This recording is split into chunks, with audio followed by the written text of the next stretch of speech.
world's gone to shit, but there's one thing I know. Oh, it's happened before, it'll happen again. Don't despair, don't give up. If you do, oh, they win. So we ride, keeping our heads down until we're on the other side. Oh, we ride, we ride this bullshit out.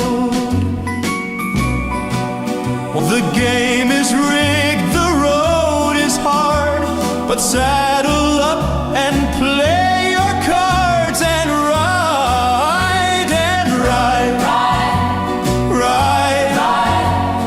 keeping our heads down until we're on the other side. Oh, we ride,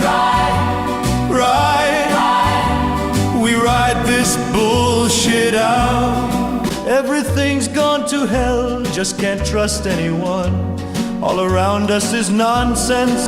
Get your boots, saddle up, take the reins, 'cause today we ride, keeping our heads down until we're on the other side. Oh, we ride, we ride this bullshit out.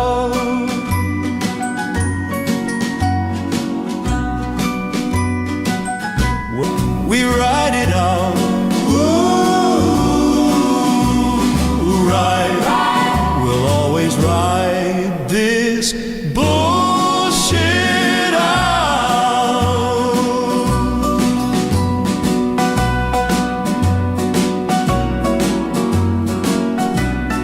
Hi, I'm Eric. I talked to bigpeach 6876, also known as Slayveosah, on Reddit, because she harassed a friend of mine that I know from Discord.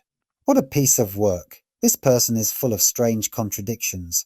They claim they are 13, but their profile says 18 plus. That in itself is disturbing. Miss Gresly, normal to some, showed the user's art to me and my mates. There was some Thomas art present, but also a lot of young girls in sexually suggestive clothes. They claim it was for an art commission. Why would you even consider drawing such stuff if you are a minor? That in itself should make you scratch your head. They didn't even seem ashamed of it, and don't seem to feel ashamed of objectifying women that way. This doesn't feel like something a 13-year-old would do. This person kept trying to distract me with insults, calling me normal, and more. They didn't like that I could see right through it all. Of course, they managed to get some of the same people who harassed Ms. Gresly before to agree with them, and ones that normal didn't recognize. As well, they follow that same blind faith, biased format. None of these people so much as tried to understand things from normal's side. It was very one-sided, both with this person and their echo chamber. They also tried to victim shame blame played the victim themselves, and made it clear they had no empathy for Ms. Gresly. They made comments not related to Ms. Gresly that were disturbing as well. They told Ms. Gresly to kill herself on DeviantArt and got a friend to harass her. Ms. Gresly tried to block them, but this person admitted that they could see her profile anyway. They are stalking Ms. Gresly. They used her images without permission to harass her. I sent the link to your series, and they said they won't watch a lot. I found that really amusing. Also, the amount of slang they use is annoying. Their language feels a lot like Grossbecken's EP in terms of both slang and inappropriateness. They talked about her being inappropriate, but they were incredibly disgusting themselves. A lot of deflection. They even make an unrelated comment about how they don't care about misgendering trains. When confronted with evidence, a common tactic is to deny, deflect, devalue, and dismiss. Deleting the evidence is part of the denial process, acting as if the interaction never happened. And that's what they did with the calling you normal pedophile, saying you like kids, etc. They intentionally deny to make others look bad. They hate that anyone would defend her. Narcissists often rewrite the narrative to make themselves look like the victim or the hero, which requires eliminating any proof that contradicts their version of events. This has been very common throughout the ordeal, both with this person and with others before them. They will try to convince you that you're crazy or imagining things. Maintaining your own record of events is essential for validation, and they already have by being dismissive. Their avoidance of being honest is another red flag that belies their guilt. A narcissist won't answer questions due to a need for control, fear of accountability for flaws, lack of empathy, and to manipulate you into self-doubt, often using deflection, word salad, or asking questions back. They see you as undeserving of answers, struggle with self-reflection, and view honesty as weakness, so they avoid direct responses to maintain their superior image and power, making clear communication impossible. They see you as undeserving of answers, struggle with self-reflection, and view honesty as weakness, so they avoid direct responses to maintain their superior image and power, making clear communication impossible. Control. Refusing answers keeps you seeking, making them feel important and powerful. They control the narrative and timing. Fear of accountability. Truth might expose perceived flaws, lies, or mistakes which they can't tolerate. Lack of empathy. They don't understand or value the need for connection and understanding through questions. Superiority complex. They believe you're not special enough to deserve a real answer. Impression management. They focus on maintaining a perfect image, and admitting fault destroys it. Manipulation. Evasion creates confusion and frustration, making you over-explain or apologize, giving them power. Deflection. Answering a question with another question or changing the subject. Word salad. A confusing mix of nonsense to avoid clarity. Stonewalling. Complete refusal to communicate, building a wall. Gaslighting. Denying reality or your perception to distract. Blame attack. Shifting focus by blaming you or attacking your question.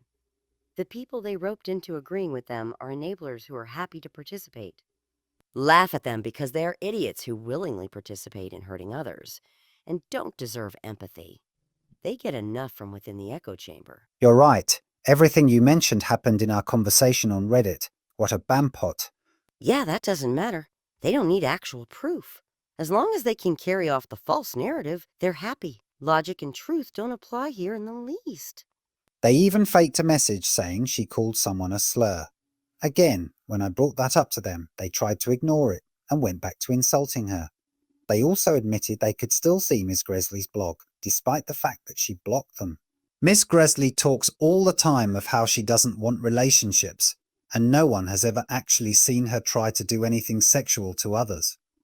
In fact, she's been trying to fight the sexually inappropriate adverts on Tumblr.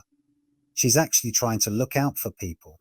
Oh yeah, Miss Gresly seemed happy and is working on thriving. She's mentioned being at peace, so they must hate this.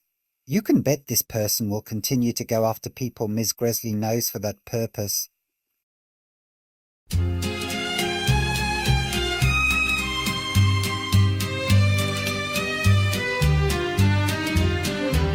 Atop a burdened donkey rode a stranger into town, tilted in the saddle, one leg dragging on the ground.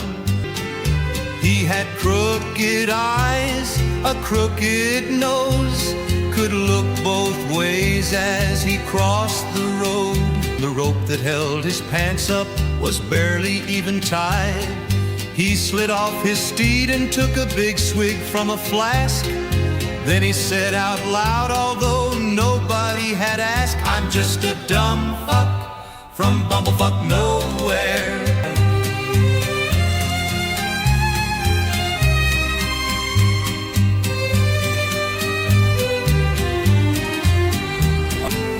He had bloodshot eyes, a dripping nose.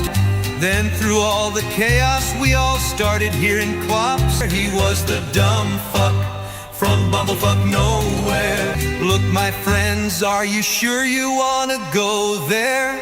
Said the dumb fuck from bumblefuck nowhere. Oh, to my surprise, I saw a glint of fire in those crooked looking eyes. He was the dumb fuck from bumblefuck nowhere. The dumb fuck from bumblefuck nowhere. And it sure was a sight to see. They set 10 men up, he knocked 10 men down, and any man who took a stand was sentenced then to die. He was a dumb fuck from bumblefuck nowhere. He was the dumb fuck from bumblefuck nowhere. Oh, the dumb fuck from bumblefuck nowhere.